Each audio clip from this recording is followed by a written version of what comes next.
Olá, eu sou Marcelo Renó, esse é mais um especial de cinema do Estácio.doc. Hoje nós estamos com a presença ilustre do maior produtor da história do cinema brasileiro, Luiz Carlos Barreto. Vamos falar um pouco do começo da tua carreira, né? Você foi jornalista e fotógrafo da revista O Cruzeiro, foi uma revista muito importante na época. Como é que foi? Você até lançou recentemente um livro de fotos dessa época e tem muitas imagens suas que muita gente não sabe que são suas, que são imagens já do imaginário popular, né? Imagens da final da Copa de 50, da Copa de 58. Fala desse começo da tua carreira, você fotografou a Marlene Dietrich no camarim, você conseguiu fotografar a Marilyn Monroe, como é que foi isso? Bom, eu comecei minha carreira de jornalista, né, ainda no adolescente, no Ceará, 15, 16 anos, eu trabalhava já em jornal, como revisor, depois como repórter, e isso lá no Ceará, em Fortaleza, no jornal, era um jornal chamado Democrata, que era um jornal de um partido, na época chamava Partido Progressista. Não era esse de hoje, não. Era um partido que existiu nos anos 50. Depois esse jornal foi comprado pelo Partido Comunista. E eu fiquei lá no jornal e também no Partido Comunista. E depois vim para o Rio, e aí interrompi minha carreira de jornalismo e fui trabalhar na Companhia Siderúrgica Nacional, depois jogando um pouco futebol no Juvenil do Flamengo. Mas aí logo em seguida eu entrei num concurso de reportagem que houve lá para a revista Cigarra, que era uma revista dos Diários Associados, ligada ao Cruzeiro, e ganhei lá, junto com o Indalécio, o concurso.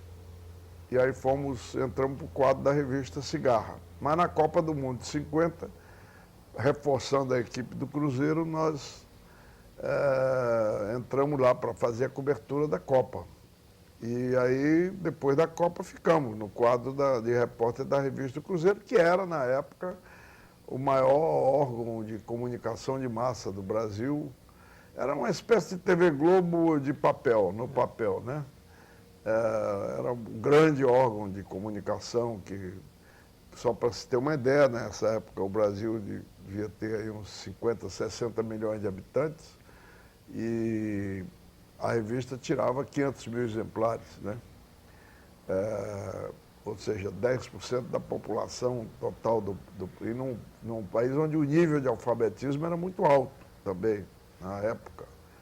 Era um nível de alfabetismo ia de 12% a 15% de analfabetismo da população. Então, essa revista foi vamos dizer, uma oportunidade muito grande que eu tive de viver. Eu fui correspondente na Europa da revista durante 2 anos, depois viajava muito com o Chateaubriand pelo mundo afora e dava a oportunidade de fazer, além das fotografias da reportagem, eu fazia fotografias para mim, fotografias de coisas que eu observava na rua e tal. Foi a base desse livro de fotografia que nós publicamos, que eu chamei de Passagem, Memória Visual, né? Porque, em geral, a gente escreve as memórias. Eu mostrei as memórias, preferi mostrar. E foi uma carreira longa, né, de fotógrafo, de jornalista, e parece que encerrou quando parece que teve problema, foi captar a chegada do Charles de Gaulle no Brasil e parece que apanhou. Como é que foi essa história? Não, foi no golpe militar de 64. Eu estava cobrindo os acontecimentos de rua, né, e assisti até mesmo alguns assassinatos ali pela Cinelândia, coisas que ficaram, né, nem se soube o que aconteceu. Eu presenciei lá e fotografei lá uma hora que um soldado, um tenente, deu um tiro na cabeça de um rapaz. Isso deu uma confusão grande, me tomaram a máquina, me levaram preso, depois me soltaram. Enfim, e depois já em 65, ainda com a visita do general de Gaulle ao Brasil, eu estava fotografando uma cena lá, a passagem do carro lá do De Gaulle com o Castelo Branco. O Castelo Branco tinha 1,60 m, o De Gaulle tinha 2,10 m. E era uma fotografia muito curiosa, muito, parecia uma charge, né? E não sei porquê, lá eu atravessei a linha de segurança e os caras me pegaram lá, uns 4 soldados pelo braço, pé, e me jogaram num canteiro da Cinelândia, né? Aí nesse dia eu falei, parei, não dá para fazer jornalismo nesse país e larguei.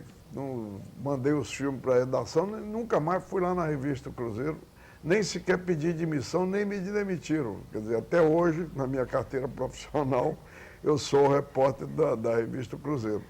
E teve a importância, nessa hora teve uma guinada na tua vida que foi até o Glauber Rocha que um pouco te ciceroneou, né? Ele te puxou para fazer o roteiro do Assalto ao Trem Pagador, do Roberto Farias. O Glauber ainda era na época de 62, né? Quando eu fui à Bahia fazer lá uma série de reportagens, 60 para 61. E aí tinha um amigo meu que era um grande artista baiano, um grande pintor, tapeceiro, Genaro Carvalho.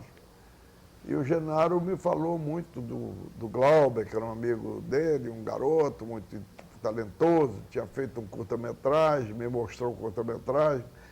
E aí o Glauber estava filmando um filme chamado Barra Vento, que era o primeiro filme dele, e nós fomos visitar a filmagem lá em Buraquinho, que naquela época era uma viagem, hoje está dentro de Salvador praticamente.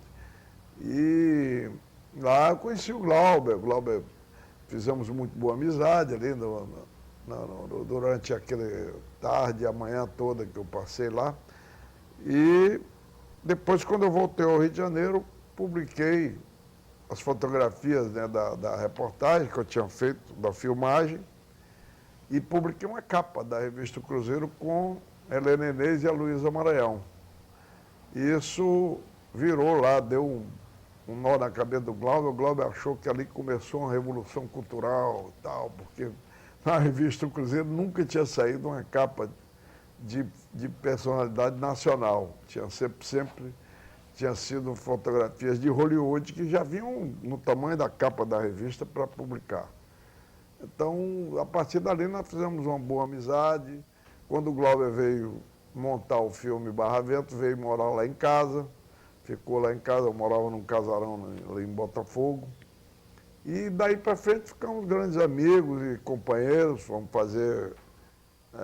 e o Glauber inventou não só o Terra em Trânsito, como o Vidas Secas, né? O Terra em Trânsito não, o Assalto ao Trem Pagador, que o Roberto Faria estava fazendo o roteiro, falou, você precisa fazer o roteiro do filme e tal, não sei o quê. E aí o Roberto também topou, aceitou a sugestão do Glauber, e eu fui fazer o roteiro. Nunca tinha feito um roteiro de cinema, mas o Roberto era uma pessoa já experiente, e então eu fui ali com as ideias, e o Roberto também, e o Roberto tinha todo o conhecimento. Então fizemos um roteiro do filme. Teve também a colaboração do Alino Azevedo, que era um roteirista experiente. E ali começou a minha carreira de cinema, né? Eu já tinha iniciado antes, quando eu fui correspondente da Europa, eu fui fazer um curso no Instituto de Altos Estudos de Cinema da França. Mas era muito teórico, muito blá, blá, blá. Eu passei 2 meses, depois de 2 meses eu abandonei aquele negócio que não vi que não ia dar em nada. E então passei a frequentar os estúdios na época, lá na França, ia presenciar as filmagens e tal. Quando voltei ao Brasil, né, então estava aquela crise do Rio 40 Graus, do Nelson, e aí eu passei a fazer parte do movimento para liberação e tal. Enfim, meu entrosamento com o cinema foi sendo feito aos poucos, mas aí depois então entrei de cabeça, né? O cinema você bota um pouquinho a mão e ele te leva o corpo todo. E aí na sequência foi o Garrincha Alegria do Povo, que até tem uma história hilariante, que você foi filmar com o Glauber Rocha na Marquise do Maracanã e você não sabia operar a câmera. Era uma filmagem que o Joaquim Pedro dirigiu o filme. E o Joaquim Pedro, nesse dia, queria usar 6 câmaras. Nunca no Brasil se tinha filmado nada com 6 câmaras. Aí não tinha equipe suficiente para 6 câmaras, né? Aí tinha a primeira, segunda, terceira, quarta, quinta, não sei o quê. Aí não tinha que operasse a 6ª câmara. Aí o Joaquim falou: Barreto, você vai fazer essa câmara aí. Eu era o produtor do filme e tinha feito o roteiro com o Armando Nogueira. E aí, eu falei: mas nunca operei câmera na minha vida. Ele falou: não, mas não tem problema, o Glauber vai contigo lá em cima. E aí era um plano que tinha que ser feito lá na Marquise, lá em cima. Um ângulo até que eu tinha sugerido, que era um ângulo que eu fotografava muito de lá. Aí eu subi com o Glauber, com a câmera, eu achava que o Glauber, o diretor de cinema, sabia daquela câmera toda, né? Aí chegou lá em cima, nós dois não sabíamos nada de câmera, não sabíamos nem onde era o botão que apertava para a câmera disparar.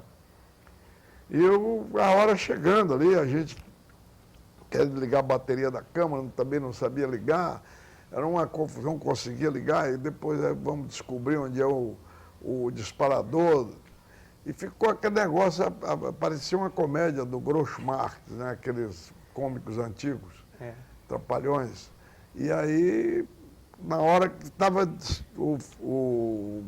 a câmera já estava enquadrada como a gente queria, na hora que o Botafogo estava entrando em campo, eu apertando lá uns botões, pá, a câmera disparou. Aí deixamos a câmera funcionando praticamente sozinha, né? E realizamos o plano, e é um dos planos mais bonitos que tem no filme, inclusive, né? E foi um filme muito revolucionário, assim, mudou a forma de filmar futebol no Brasil. Exatamente. As pessoas atribuem muito que a filmagem de futebol se modificou a partir do Canal 100, não foi ali. Foi a partir do filme Garrincha Alegria do Povo que o Joaquim Pedro usou coisas que nunca tinham sido usadas, como, por exemplo, lente de tele de 1 metro para pegar expressões do jogador em movimento, né, detalhes de pé na bola. Foi uma revolução mesmo estética na filmagem do futebol.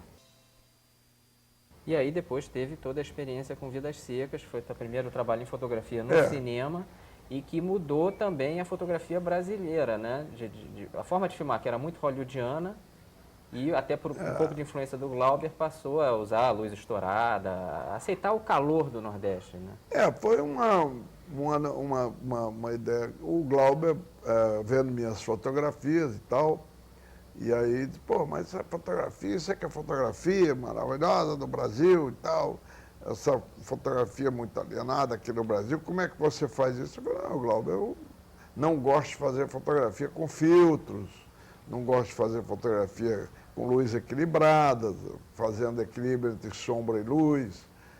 Pô, mas isso é genial, que maravilha e tal. Você devia fotografar o Vidas Secas. Não, mas isso não é você não é nem o diretor do filme. Não, é o Nelson, mas vamos falar com o Nelson. E aí, a mesma coisa do Trem Pagador. Aí ele foi falando: não, o Luiz Barreto tem que fotografar esse filme. Aí o Nelson falou: então vamos lá e tal, pô, é isso mesmo, vamos fotografar, fazer uma fotografia sem artificialismo e tal. O Nelson também topou a parada. Aí fomos. Eu fui naquela aventura, estava em jogo ali, era uma verdadeira aventura mesmo, quer dizer, em fotografia dava certo, em cinema eu não sabia se aquilo ia dar certo, tanto que tinha um cameraman que era muito experiente em cinema, e que ficava o tempo todo azarando. Ele falava: esse negócio aí não vai dar certo. E aí eu e o Nelson, vai dar assim, não sei o quê, meio na irresponsabilidade, mas na intuição. Aí, depois de uma semana, que naquela época o avião para ir de Maceió ao Rio e voltar, tinha um por semana, né? Aí conseguimos ver o primeiro copião, né? E aí também é isso aí mesmo. O que está aqui é o que a gente quer e tal. Foi uma vibração, parecia que tinha marcado um gol da vitória aos 45 minutos, né? Ficou Então, uma fotografia que marcou efetivamente uma reviravolta no cinema, né? E isso foi, depois nós fizemos a mesma coisa com Terra em Trânsito. O Glauber me chamou para fazer, eu quero fotografar o Terra em Trânsito, como você fez o Vida Seca e tal. Vamos repetir a receita, mas é diferente, porque um é um filme urbano, o outro é um filme rural. Vamos ter que ver como é que isso vai dar e tal. E fizemos, deu certo. Deu certo. O Terra em Trânsito também saiu um filme com alguns momentos muito significativos em matéria de audácia mesmo, né? De desrespeitar o figurino. Foram duas experiências de muito sucesso, né? Tanto Vidas Secas quanto o Terra em Trânsito. Por que o senhor parou aí? O senhor não continuou fazendo fotografia? O senhor já estava focado na produção? Não, porque a partir dali, aí nós tivemos a ideia de organizar uma empresa do Cinema Novo que chamava de Filme, era uma distribuidora com uma capacidade financeira. E aí, essa coisa de fundar, dirigir e implantar a empresa coube a mim e ao Riva Faria, irmão do Roberto. Porque os outros todos eram diretores e tal. E aí eu parei de fotografar, de fazer fotografia de cinema e fui organizar e desenvolver a de filme. Depois não deu mais para voltar. Aí eu fiquei lá na frente, eu tinha muito filme para produzir, fui fazer o Ista Pelé, aí eu fui dirigir o Ista Pelé. E nem nesse filme mesmo eu fiz a fotografia, chamei um fotógrafo, o Hélio, que era um grande fotógrafo do Cinema Novo. E aí parei. A fotografia passou a ser para mim um hobby, né? Eu passei a fotografar só a família, os netos agora, né? Mas, na época os filhos, mas virei um fotógrafo de domingo, aquele que o francês chama um fotógrafo de dimanche, né? Só os domingos que você pega a máquina para fotografar o piquenique, não sei o quê. Vamos voltar um pouquinho na de filme, que foi uma experiência até razoavelmente única no nosso cinema, uma tentativa de organizar estruturalmente o nosso cinema, conseguir vender os filmes, e também teve muita interação, né? Parece que os cineastas conversavam entre si, discutiam até como é que seria o pôster de um filme. A de filme, de certa forma, foi a precursora do que seria a Embrafilme? Foi a precursora da Embrafilme, foi exatamente isso. Quer dizer, uma espécie, não era uma cooperativa, era uma empresa mesmo, mas que reunia 11 sócios, todos cineastas, né? E que tinha um poder de penetração no mercado, de distribuir os filmes, de comercializar e, com isso, gerar recursos para a produção. E a de filme chegou a financiar vários filmes, né? Filmes até de pessoas não sócias, como Domingos Oliveira, que estava acabando Todas as Mulheres do Mundo, não tinha ainda o dinheiro suficiente para acabar o filme. A de filme foi lá e financiou o acabamento, ficou com a distribuição, ganhou muito dinheiro, porque o filme deu muito certo. E foi fazendo isso que se fez uma empresa que, lá para as tantas, o Zé Luiz Magalhães Lins, que era o grande financiador pelo Banco Nacional de Minas Gerais, ele disse, olha, essa empresa de vocês hoje é uma das melhores clientes do banco, né? Porque anteriormente ele já tinha dito que o cinema era um muito bom cliente do banco, porque o cinema demorava muito a pagar, os papagaios venciam e gerava muito juro, mas a gente pagava, no final se pagava. Então a de filme veio sistematizar um pouco mais, dar um pouco mais de consciência com todo mundo, né? Aquele grupo de jovens afoitos, cineastas, ficou todo mundo com uma consciência maior do que é o filme artístico e ao mesmo tempo comercial, né? Não tinha esse negócio de fazer só o filme para o prazer dos seus poucos amigos ou dos seus parentes, não. Eram filmes feitos visando atingir a população, atingir o espectador. Mesmo os filmes mais engajados até politicamente ou esteticamente, como Terra em Transe, Deus e Diabo, como Era Gostoso Meu Francês, enfim. Eram filmes que tinham uma visibilidade no mercado e competitividade. Competia com produto estrangeiro, né? Não tinha esse descompromisso, não, eu sou artista, eu vou fazer um filme para o meu prazer e para o prazer dos críticos, também tem isso. Não, até éramos muito combatidos pelos críticos, pessoas de cultura cinematográfica, mas que tinham um preconceito ideológico. Então, mas mesmo assim os nossos filmes conseguiam muito bom resultado com o público. Terra em Transe, Deus e Diabo, né, Como Era Gostoso Meu Francês, Vidas Secas, todos foram filmes de muito sucesso. Ganga Zumba, do Kaká, né, a falecida do Leon Eichmann. Eram filmes, Joaquim Pedro com Padre a Moça, Matraga, do Roberto Santos, quer dizer, eram filmes que tinham empatia com o público, não eram apenas filmes artísticos só. É isso que eu ia te dizer, porque existe um consenso atual que é praticamente o contrário do que você falou, que esses filmes eram bem vistos pela crítica e pelos intelectuais, mas não eram chegados ao povo. Então, pelo visto, seria o contrário. Totalmente falso. Eram os filmes que faziam grande sucesso com o público. Tem uns que faziam mais e outros que faziam, mas não tinha nenhum filme, como hoje tem filme aí que faz 10 mil, 30, 20 mil espectadores. Não tinha isso. O filme O Desafio, do Paulo César Saraceni, que era um filme, vamos dizer, considerado mais Miura, como se chamava na época. Miura, aquele touro robusto, né? Então, esse filme Desafio fez mais de 500 mil espectadores, né? Quer dizer, no entanto, era um filme considerado um filme artístico, né? Autoral, né? E fez 500 mil espectadores, né?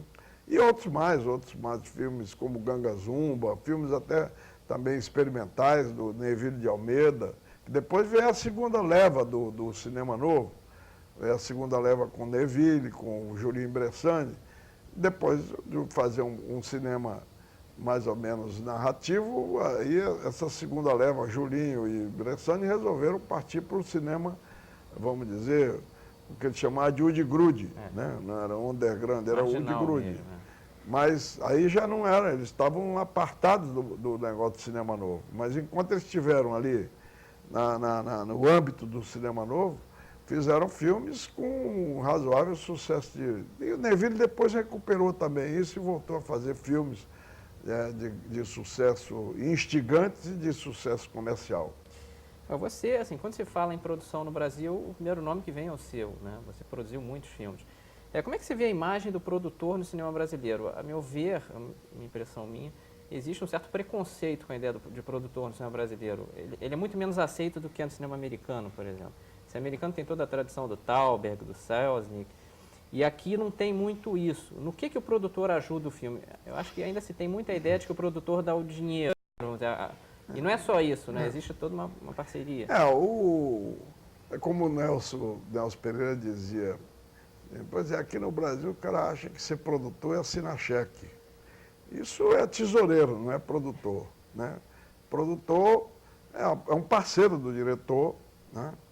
E, evidentemente, no Brasil não se fez um estilo de produção hollywoodiano, onde o produtor era o senhor absoluto do filme, né, que mandava e desmandava. Não, no Brasil se constituiu essa coisa do produtor num nível mais ameno. Quer dizer, o produtor é parceiro mesmo, quer dizer, discute roteiro, escolhe elenco, segue os copiões, segue a montagem, opina, mas não é aquela coisa, não, tem que ser assim, eu quero assim, se não for, eu demito o diretor, não tem isso, né? Constituiu-se um cinema onde o diretor e o produtor são parceiros mesmo, são cúmplices daquele trabalho, né? E levam aquilo de comum acordo. Quer dizer, a Lucy Barreto, de uma certa maneira, foi a que mais fez, vamos dizer, nesse sentido, de fazer com que o produtor tenha uma ingerência maior na parte criativa, na parte, vamos dizer, de concepção do filme, né? E depois também toda a parte de finalização do filme, de acompanhar, de ver a parte musical, porque a formação da Lucy é uma pessoa musicista, então ela sempre... Então nós fizemos também uma dupla, ela e eu, muito bem entrosada, porque não é à toa, então, que eu era fotógrafo e ela música, então é uma dupla audiovisual mesmo. Não é à toa também que os filhos saíram cineastas, o Fábio e o Bruno, porque eles tinham um DNA dentro de casa, né? E a própria Paula, para mim, a Paula Barreto, que é hoje vamos dizer, a produtora da empresa, ela que tem toda a parte de produção na mão, ela é uma produtora criativa também, muito opinativa, muito colaboradora com o diretor, né? Ela gosta muito da produção. Que é uma coisa rara, no Brasil todo mundo quer ser diretor. Né? Uma vez o Bertolucci esteve no Brasil aqui, foi almoçar lá em casa, e aí eu convidei vários diretores, amigos, né, para a gente depois ir ao Maracanã, ver um jogo. E aí, na hora que nós íamos para o Maracanã, eram 2 combis para botar todo mundo, para caber ali todo mundo. E aí, quando estava todo mundo ali esperando entrar nas combis, o Bertolucci olhou assim e falou: o cinema brasileiro é muito esquisito, olha aqui, tem 15 diretores e um produtor aqui. Ninguém quer ser produtor, ninguém queria ser produtor. E alguns produtores que começaram como produtor viraram diretor. Então, como hoje também, muito ator está virando diretor, né? A gente sente assim, o problema do Brasil, o cinema brasileiro, que poderia se dizer problema porque o cinema brasileiro está numa boa fase, mas não seria de nomes nem artísticos, seria um problema mais logístico, estrutural mesmo, de conseguir vender bem os filmes, conseguir exibi-los e tudo mais. Você não acha que seria necessário, como houve na Difilme, uma maior união dos cineastas brasileiros, tentar vender seus filmes em pacotes, tentar se integrar mais, ter mais força contra o cinema dominante, americano, europeu? Eu não tenho dúvida que a receita da Difilme, da Embrafilme, ela tinha que ser seguida, ela tinha que ser perseguida, né? Quando nós fizemos a nova lei do cinema, a lei do audiovisual e depois o GEDIC, o Grupo de Desenvolvimento da Indústria Cinematográfica, no governo Fernando Henrique, eram 7 ministros e 5 representantes da indústria. Nós fizemos todo um planejamento estratégico exatamente baseado nessa estrutura, produção, distribuição e exibição, né? Você tem que estruturar todos em função do produto. É muito diferente você distribuir um filme brasileiro de distribuir um filme estrangeiro. Então você precisa de empresas que sejam especificamente de distribuição de filmes brasileiros ou de filmes, vamos dizer, independentes, né? Não para combater o cinema das mídias, não, para competir, para ter um grau de competitividade, como nós conseguimos nos anos 70. Nós conseguimos chegar a 42% do mercado, inédito isso no mundo, com o quê? Com uma distribuidora que foi, partindo da Difilme, organizou-se a Embrafilme. E a Embrafilme era uma distribuidora onde estava concentrada a melhor produção brasileira. Então você tinha um poder de negociação com o exibidor, porque você tinha uma quantidade de filmes que assegurava ao exibidor uma programação, né? Qual é o segredo da distribuidora americana? A força dela é que ela tem produto para garantir o fornecimento e manter aquela casa aberta. Tem continuidade. Né? Uma casa comercial que precisa estar aberta diariamente e ter né, por acaso, um produto artístico e tal. Não é uma prateleira de supermercado. Então, nós temos que reestruturar tudo isso. E nesse projeto que nós fizemos no GEDIC, estava previsto a criação, no mínimo, de 5 distribuidoras, o estímulo, o fomento à criação de 5 distribuidoras para operar o cinema brasileiro. E aumentar o número de salas no Brasil, de hoje, 2.200 salas, na época eram 1.800, para 4.000 salas, né, para poder colocar o cinema ao alcance da população, sem que a população tenha que se deslocar enormemente para ir a um cinema, porque acabaram-se os cinemas de bairro, né? Então nós fizemos todo um negócio, era um planejamento estratégico para visar desenvolver um circuito popular, que é outra coisa que não tem mais cinema para a população de baixa renda, né? Não tem acesso e não tem programação. O cinema popular hoje está virando igreja. Mas, Carlos, em relação a fazer filme de massa, né, não se faz muito filme para o povo mesmo no Brasil. Você não acha que isso passa um pouco por uma certa perseguição da crítica em relação ao cineasta que resolve assumir fazer filme popular? Ele não ficaria um pouco mal visto? Não seria uma coisa como se ele não estivesse fazendo um filme legítimo do Brasil, estivesse fazendo uma brincadeirinha? A gente não tem um pouco de problema com isso, de assumir fazer filme popular e pronto? Isso faz parte do subdesenvolvimento, vamos dizer, cultural, né? A pior coisa do mundo é a colonização cultural, é pior do que a econômica. A colonização econômica, política, ela é a decorrência da cultural. Quer dizer, então nós temos uma classe média aí, vamos dizer, alta, e da pequena burguesia, de onde são oriundos esses críticos de arte em geral, que eles criticam arte como se arte fosse um privilégio de classes. A arte tem que ser algo que não é para o povo. A arte tem que ser para os privilegiados, para a classe dominante. É um conceito do século XVI, perfeito? De que arte é uma coisa de salão. Então ficou isso no cinema, que é uma arte eminentemente popular, porque o cinema vem da ópera, e a ópera era uma arte popular, era uma arte de rua, né? A ópera também terminou sendo um negócio só de entendidos, né? O povo ficou excluído da ópera. O cinema começou como uma grande diversão popular. E aos poucos foi se criando os guetos cinematográficos, né?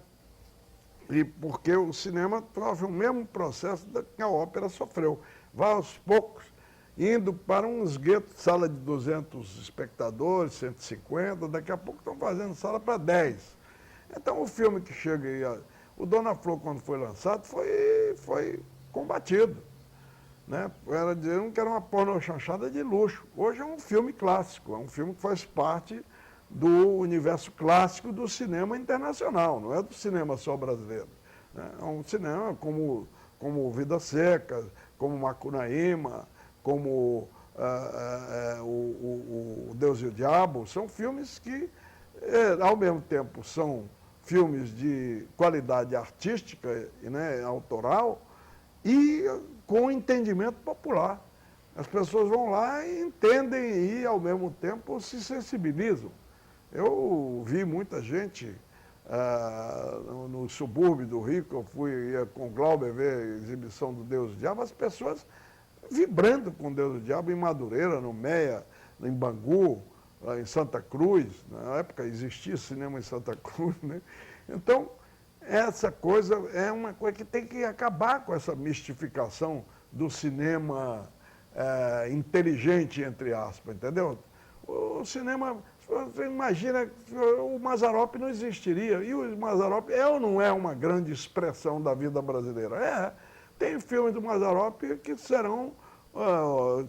já são clássicos, né? O Chopin de Madame, sei lá, tem uma porrada deles aí, que são filmes excepcionais da vida rural brasileira, né? E o Oscarito e Grande Otelo Oscarito e Grande Otelo foram combatidos, a chanchada da Atlântida foi demolida pelos críticos que tinham vergonha daqueles filmes.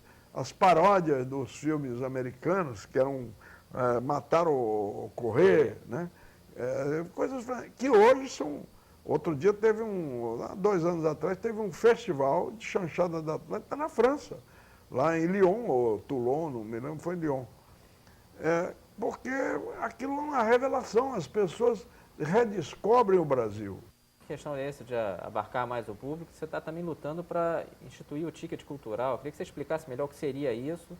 E você está conseguindo vitória nessa batalha, que é uma batalha longa, né?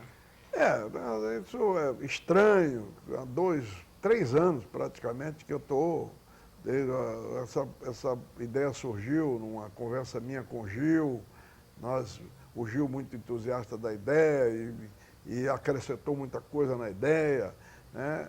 E botou força para que isso. E ele, como ministro, o presidente da República, interessadíssimo no assunto, porque na verdade, o maior programa de inclusão social que se pode fazer é dar ao povo de baixa renda, à população de baixa renda, o direito de se divertir, do direito de se informar, de se divertir, né? O acesso ao entretenimento. Porque nós temos o quê? Populações brasileiras de baixa renda, das periferias urbanas e dos rincões rurais, encarcerados.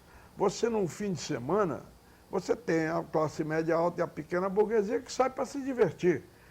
O povo fica preso dentro de casa, entendeu? Diante de um aparelho de televisão, brigando a mulher com o marido e com o filho, porque o filho quer ver o desenho animado, o marido quer ver o futebol, a mulher quer ver a novela, o cara toma 2 cervejas, sai na porrada com a mulher. O índice maior de violência doméstica é sábado e domingo. Nas delegacias todas constatam isso. Por quê? Porque quando a família se encarcera dentro de casa e essa família só tem um ponto de divertimento, que é a televisão, e briga por aquele aparelho, sai a briga. Então, esse negócio resulta num grande fluxo de brigas e até de assassinatos, né? Porque essa população encarcerada não tem dinheiro para ir ao cinema, não tem dinheiro para comprar um disco, não tem dinheiro para comprar um livro, não tem dinheiro para ir ao teatro, não tem dinheiro para ir a um museu, né? Não tem dinheiro para ir a um show de música. Então, bolou-se de fazer, assim como tem o Vale Cultura, o ticket alimentação, que as empresas botam na mão dos seus funcionários um talão de coisa para ele comer diariamente e desconta do imposto de renda. Então, dentro das leis existentes de renúncia fiscal, audiovisual, a Rouanet, que não é Rouanet, Lei Sarney piorada. Então, esse negócio feria as empresas botar na mão dos seus funcionários de baixa renda, até 5, 6, seria quanto salário mínimo, um ticket de 60, 70 reais por mês, onde a pessoa livremente vai escolher o que quer fazer, se quer comprar disco, se quer comprar um livro, se quer comprar, enfim, é uma moeda cultural, né? Nós, com isso, iríamos colocar 35 a 40 milhões de trabalhadores de baixa renda no consumo dos bens culturais, né? Cinema, do teatro, do livro, do DVD, da música. E essas populações passariam a ter um poder de sair de casa, um motivo para sair de casa. Não é uma revolução enorme, não é dar um ticket, como não deu ticket de alimentação. Quando proliferou aí o que é restaurante popular, na hora que tiver um ticket, vai proliferar livrarias, vai proliferar salas de cinema, shows nos subúrbios. A população vai ter acesso ao que só os privilegiados da classe média alta e da pequena burguesia têm.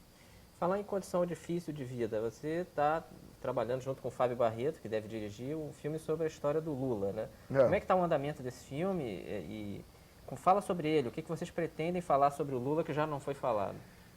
Olha, na verdade, o filme não é um filme sobre o Lula. O filme é um filme sobre uma família Silva, ou seja, entre milhares de famílias Silvas, essa é uma família símbolo. É uma família Silva, pobre, quase vamos dizer, quase abaixo da linha da pobreza, né? Que tem entre os seus membros duas personalidades, entre os outros também são boas personagens, mas tem dois personagens magníficos, né? Parecem personagens de ficção, que é a Dona Lindu, mãe do Lula, e o Lula em si, e os seus irmãos, né? Podia ser o Tom Amene, né? José e seus irmãos, né? Ele é um filme sobre a trajetória dessa família, né? Uma família que sai lá dos rincões mais miseráveis, pobres do Nordeste, né? Atravessa metade do país, 13 dias, 13 noites, é uma odisseia, né? Dentro de um caminhão pau de arara, que vocês, não sei se vocês sabem o que era um pau de arara. Pau de arara era um caminhão onde normalmente caberia 20 pessoas, onde vinham 80, em bancos de madeira, né? Coberto por uma lona, 13 dias, 13 noites, viajando. Aquelas pessoas, algumas morriam no meio do caminho, eram enterradas na beira da estrada, né? E tal. Essa família conseguiu passar por tudo que uma família pobre passa no Brasil. Esse filme, ele é isso, é um filme onde tem um relato onde você vê o Lula em todas as suas facetas, boas e ruins. Ninguém é só bom, né? Ninguém é só santo. Como ele diz mesmo, lá bastante ele diz assim, eu tenho um pouco da maldade do meu pai e da bondade da minha mãe. Né? O pai dele era uma pessoa, não era que fosse um sujeito mau, mas era uma pessoa inteiramente desajustada, terrível, é o vilão no filme, tem compaixão por ele, mas em termos dramatúrgicos, você tem os personagens que é Lula, Lindu, como os heróis da história, mas porque são pessoas que souberam transpor, né, juntamente com a família, os irmãos também, né, tem seus méritos, souberam superar suas dificuldades e vir à tona. Eles tinham tudo para submergir. Eles tinham tudo, o Lula tinha tudo para ter isso, e os irmãos dele, alguns dele também, tinham tudo para ter se tornado um bandidozinho juvenil. Né? Eles viveram vida de menino de rua, vendendo laranja, engraxando sapato, catando comida, sobra de comida. Então, essa é uma coisa que o Brasil não conhece, né? Quer dizer, independente do fato dele, não há julgamento de valores a respeito do Lula. Se ele é bom ou ruim, se ele é bom presidente, isso não tem no filme. O filme não trata de política. O filme trata de uma trajetória humana.